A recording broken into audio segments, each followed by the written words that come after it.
Alright guys, welcome back to the Mechanic Man DIY YouTube channel. I'm going to do a real quick intro here. As you can see behind me in the big 6-liter King Ranch Ford pickup we're rolling in, we got a new present. Can't recognize that. What you're looking at there is a good old-fashioned 5.3 Vortec LS motor. Came out of a 2004 Chevy pickup. Just went and picked this up. If you got any guesses as to what we're going to do with it, should be pretty obvious if you've been following what we've been working on. So, doing a terrible job of holding the camera right. But anyways, just got back, found this whole kit less than an hour away from my house. Got a smoking deal on it considering everything that was included in this package. So let's get a little closer and see if we can give you a better idea of what we're going to be working with here. Like I said, 04 5.3 LS motor. It is a iron block. And as you can see, this thing has everything included with it. When I say everything, I mean just about everything. It's got AC compressor, alternator, power steering pump, clutch fan obviously, hoses, complete wiring harness with this magical box right here. I mean, it's got everything. I mean, they unhooked it from the batteries, didn't cut a single thing on it. Every plug, wire, sensor, mass airflow, even got the intake tubing for it, air box. This thing has absolutely everything. Now, I'll let you in on a little secret. We're going to be using very, very little of everything that's making this thing look crazy. Just a spider web of different wiring hoses. I mean, even the fuel lines are still there. This is a complete package. This is the real deal right here. So if you haven't already figured it out, what we're going to be doing with this guy has a lot to do with that guy sitting right over there. I got big plans for this motor here, and I'll dive into some details a little bit later. But as for right now, it's been a crazy past 2 weeks. Been busy working. Was gone last weekend, so I'm trying to hit it hard this weekend, getting some videos made, getting some work done on the project car. This old girl, the old pickup here, 06 F250 King Ranch 6-liter Power Stroke turbo diesel. Actually just had her last parts run with me. Just sold this old girl. Actually, we got to go hand it off to the new owner yet today. So stay tuned. I got to get this motor unloaded now. Got to get this truck cleaned up, and I'll be sure and pump out another video real shortly. But I'll have more details on what we're going to be doing with this LS motor real soon. So stay tuned. Looking away at the new project. We're going to be doing something a little bit different today. We are out here at the old farm, and we're going to do some shed hunting. Now, for those of you that don't know what shed hunting is, it's basically trying to find the antlers for all the deer that you could not shoot during hunting season previously. Every year about this time, all the big bucks, all the bucks, antlers, they simply fall off. So what we're going to do, me and these two little camoed up twerps, is we're going to go see if we can find some deer sheds. Now, the first step to hunting, to shed hunting, is you got to put camo on. Why do you have to wear camo? Because you don't want the antlers to see you coming. And it's just, it feels way cooler when you're all camoed up and walking around the woods like we're doing something cool. But we're going to hop on the old four-wheeler here and see if we can go find some trails. And see if we can find some nice sheds. So yep. Let's get after it. Find some sheds.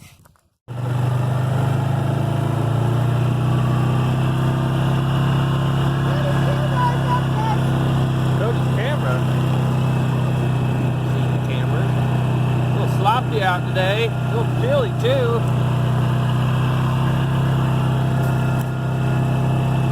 Oh, we're gonna lose a kid on this bump right here. Just wait.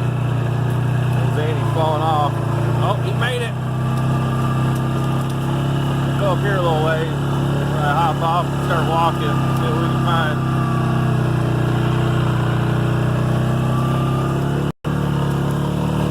That's how you safely transport children on an ATV. Don't worry, we're going like 6 miles an hour, so we'll be fine. We'll be fine. We're good.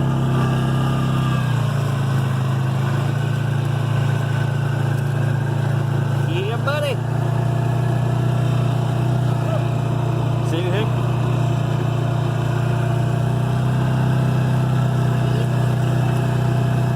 A little skull.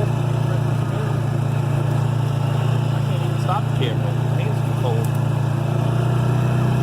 Let's go right up here and we'll start wandering on foot.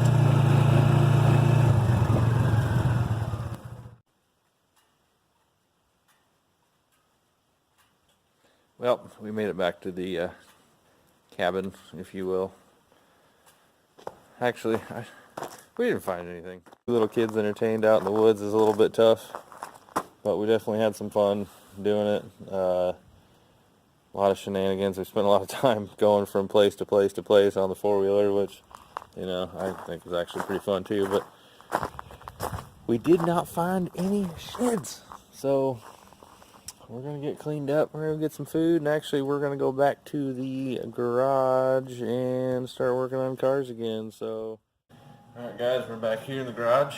I'll be honest with you, I'm pretty tired. Ran around the woods all day long looking for deer sheds. Didn't go so well, but where we left off with the motor, I had it in the back of my truck. I had to get it unloaded quick, and here's where it is. We got it sitting here in the garage, kind of pieced it together, untangled it a little bit, trying to get a good look at what we got, what we're dealing with. So just a real quick, my plan of what I'm going to do with this motor. And I've already shown what we have in the car, and it does have a nice setup in it. It is a nice engine. It's a late 70s 350 4-bolt main, bored over, comp cam, roller rockers. It's got a nice intake on it. It's got a nice carburetor. Runs very well, puts out a lot of power. So that leaves the question, why am I doing this? Well, there's multiple different reasons. Now, the only problem, and it may not even be a problem, but the only reason why I'm doing it is, unfortunately, those 4-bolt main motors have limitations.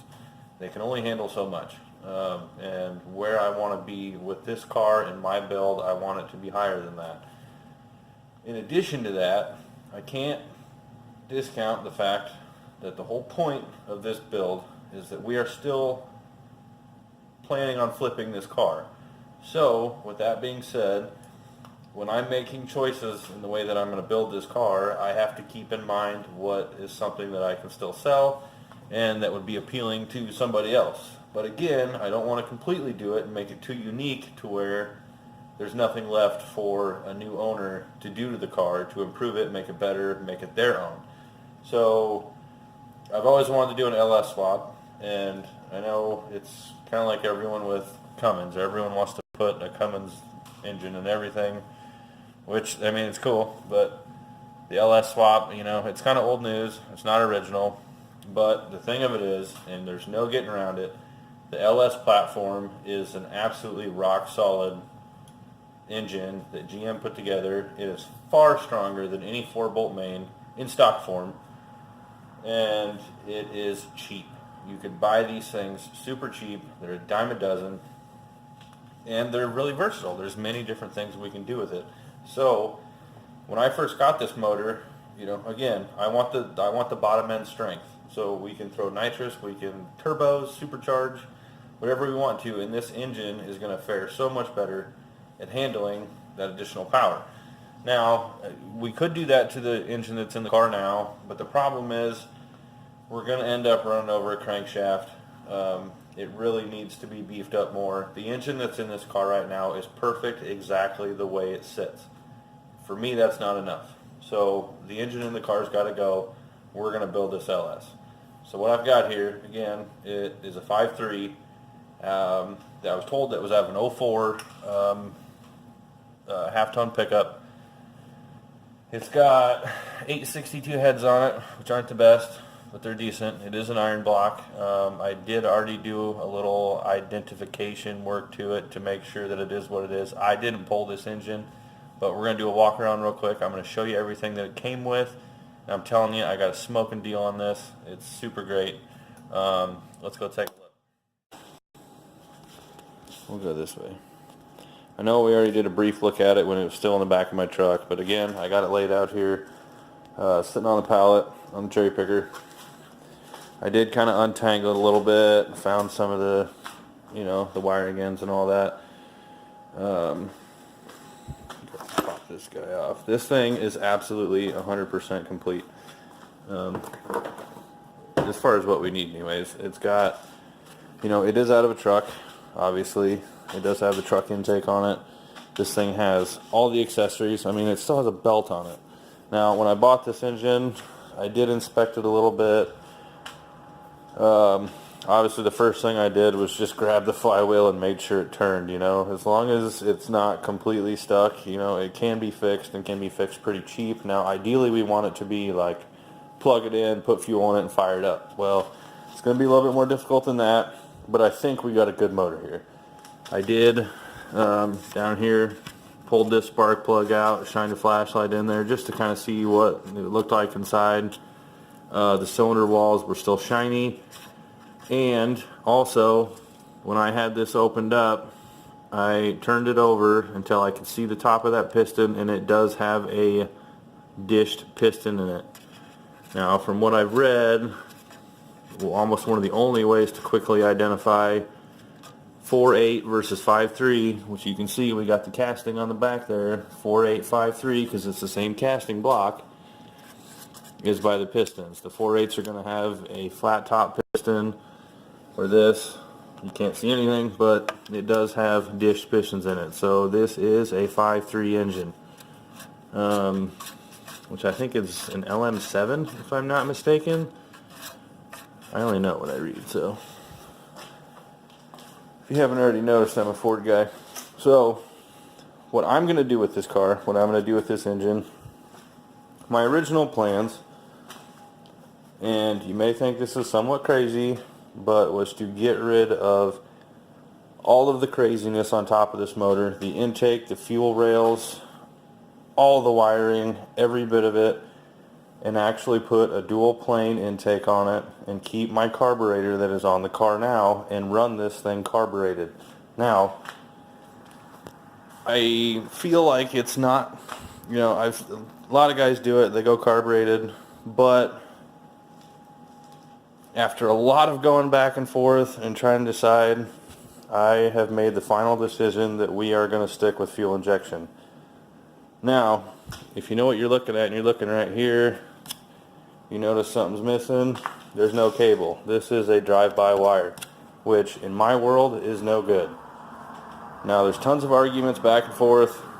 The guys will say, you know, they're like, well, why does everyone want to get rid of drive-by wire? You know, it's tunable, you can upgrade throttle response, yada, yada, yada.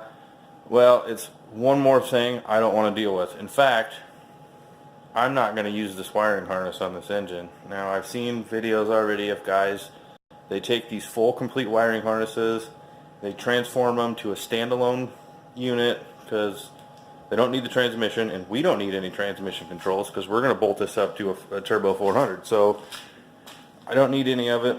There's really no reason for me to spend my life hacking up this wiring harness, piecing it together, and hoping in the end that it looks good to save a few bucks. It's not worth it to me. This is a good wiring harness. Somebody can use it. This thing holds most value complete like it sits. So you're thinking, well, if you're not going to use it, why'd you buy it? Well, it was a good deal, and it came with the motor. I've got every piece. I can pick and choose what I'm going to use, what I'm not going to use, and discard the rest, sell it, and actually recoup some of the cost of what it took to buy this engine. Now, we've got the computers. I've inspected every plug-in. Everything's in good shape. The wiring harness is in good shape. With the drive-by wire setup, it actually came with, I'm going to show you here, I think they call it the TAC module. I don't know. And the gas pedal. full harness for the drive-by-wire setup. Now, again, I'm not going to use it, so I don't really care, but I'm going to be able to sell that and recoup some of the cost of this engine. So we are going to stick with fuel injection. This thing actually, the only thing that was cut on this motor, and I'll show you right here, only thing that was cut, 2 fuel lines and an evap line, which the evap's going to disappear anyways, and we can probably work with these fuel lines. We do have the quick disconnects up here that we can work with, but for right now we're going to keep the stock fuel rails and fuel line, return line, regulator, everything. We're going to keep all of it because we're going to start simple and we're going to keep it as simple as we can without spending a ton of money. Now this is a budget build. We're trying to flip this car and we can still make plenty of horsepower with this motor in somewhat stock form. So I think we can work with these lines. I haven't tried it yet. We might be able to flare these out and get some fittings on them so I can hook them right up to my existing fuel system, which I'm hoping will put out enough pressure. We're going to have to modify probably a few things to get that power steering pump to work. You know, I would like to keep this pigtail on the alternator, but we can always pick one of those up, I'm sure, pretty cheap, so that we can wire in that alternator to work. We have a complete power plant here, so we're going to discard everything we don't need off of it, and then we're going to add some goodies. So when I say we're going to add some goodies, we're getting rid of the drive-by-wire, which means this has to go, which means we can buy an upgraded, bigger throttle body with a cable on it that is going to work with an aftermarket standalone wiring harness that is only going to have what we need. I'm not going to tell you yet exactly what we're going to get, but I've done some research on a nice wiring harness and computer system. So you may think like, well, all I got to do is tune the stock computer. Well, again, I don't want all the extra wires that come on this harness. I really want this to be a nice, clean setup that looks nice and performs nice, and we don't have to worry about just crazy wiring problems all over the place. So we're going to get a different wiring harness that comes with a tunable ECU with a touch screen on it, so that we can run this car with aftermarket parts, and we don't have to worry about getting an aftermarket tuner or email tunes or anything crazy like that. So all of this wiring harness and everything is going to go. We're going to get rid of the drive-by-wire, and then we're going to go with an aftermarket wiring harness for it. We're going to get an aftermarket throttle body for it, and there's one more thing we're going to do. Well, there's a couple more, but we want to get at least as much power out of this engine as the one that we currently have under the hood of the 3rd gen, which means we're going to be aiming for about 400 horsepower naturally aspirated out of this engine. So the first thing we're going to do, once we get everything tore off it that we don't need, is the cams coming out. We're going to upgrade cam. We're going to upgrade some of the valve train on it. I'll tell you right now, these stock manifolds are going to go. We're going to get some long tube headers for it. And other than that, I mean, there isn't really a whole lot more we got to do. We're going to pull the intake off of it. We're going to take a better look down into the heads, make sure from what we can tell from that vantage point that things are in good shape, you know, before we do all the work. But I was looking up, there is some porting you can do to these heads, or I'm sorry, this intake. So we're going to do little things here and there to try and clean this thing up, get it in good shape, and get the max power out of it reliably, you know. And here's the deal. This is the other thing that I keep going back and forth on. Is this thing is like, we want a street strip car. That's what we're after. Now, we're still streetable, but we're already to a point where we're not like 100% streetable, because this thing has a 3-speed turbo 400 in it, which is great for the track. It's great for ripping around town, but this is probably never going to be a long distance car again. You know, right now I haven't taken it out on the interstate or the highway just to see what it cruises at, because anytime I've driven it, we've just been ripping it. But yeah, 55, 60 mile an hour, I'm guessing we're going to be at 3,000 RPM, which is fine for short distance, but it's not something you're going to road trip with. So we have already lost some streetability with the car. So when I'm making choices as to what I want to do with the engine and how streetable we want to keep the engine, I want it to match what we got in the car, because ultimately the most fun we're going to have with this car is at the strip. So our main focus is going to be performance, but we're still going to be looking after that streetability aspect of it. So that's where we're at. Actually, there's another video that I posted already of me starting up the car and running it. That was actually posted as a link on some for sale ads. The engine that's in the car, I've already got it up for sale. We're going to try and get it out, get it moved, and then we can really focus on this LS53. Getting it somewhat built, getting it cleaned up, and getting it in the car. So right now, there's a lot of work to do on this engine. Need to get it tore down. We're going to get that wiring harness, the ECU, the drive-by wire set up. We're going to get all that up for sale, because I don't need to be tripping over that stuff in the garage. So that's the first thing we're going to focus on. Get the intake off, take a look in the ports, maybe take the exhaust manifolds off, see what we can see from there to make sure, I don't really want to pull the heads at this point. That's not a big deal to do in the car after the fact. Once it's installed, if I look in the intake ports or the exhaust ports and I see something that's concerning, then maybe we'll pull the head off and see what we're dealing with to make sure that the cylinders aren't scarred up. Too bad from sitting. It was sitting for a little while. It was inside. It was sitting on a dirt floor, which I actually like that. A lot of guys think that, even when you store a car inside on a concrete floor, they're like, oh, it's been stored on concrete. Well, that's actually not good, because there's a ton of moisture issues. That concrete is a pretty good insulation layer. You get moisture issues, things will actually rust out and corrode quicker sitting on concrete than they will dirt. You may think I'm crazy, but look it up. It's true, I think.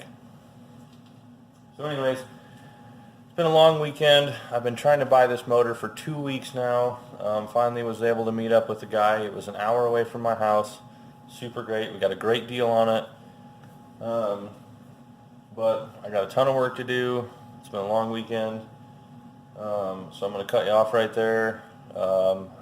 Like, subscribe. I'm going to go through and make videos of everything that I'm doing to this car and this engine.